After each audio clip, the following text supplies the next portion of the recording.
उपराष्ट्रपति जगदीप धनखड़ कही है कि छत्तीसगढ़ विधानसभा में नवनिर्वाचित विधायक मन पर प्रबोधन कार्यक्रम के आयोजन एक अच्छा शुरुआत है। उनका कहना है कि पक्ष विपक्ष के विधायक मन में लगातार संपर्क और सामंजस्य होना चाहिए। खबर की सत्ता पक्ष विपक्ष के सांसद या विधायक मन के बीच में कभी भी प्रतिद्वंदी या दुश्मनी की भावना नहीं हुए।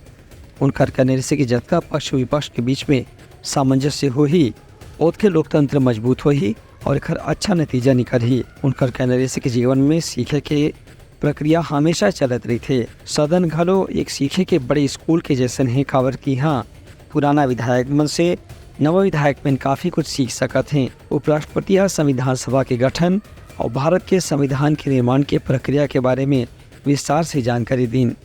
ये मौका में मुख्यमंत्री विष्णुदेव साय कहिन कि नवा विधायक मन के प्रबोधन पर एक कार्यक्रम रखे गए है। एक आने वाला समय में अच्छा परिणाम देखे बर मिली। उन्हें उप मुख्यमंत्री अरुण साव और नेता प्रतिपक्ष डॉक्टर चरणदास महंत घलो प्रबोधन कार्यक्रम ला संबोधित करें। कार्यक्रम में संसदीय कार्य मंत्री बृजमोहन अग्रवाल के समेत दूसर राज्य की विधानसभा के प्रतिनिधि मन घलो बड़ संख्या में शामिल हुए। ब्यूरो रिपोर्ट उटलंघा न्यूज़।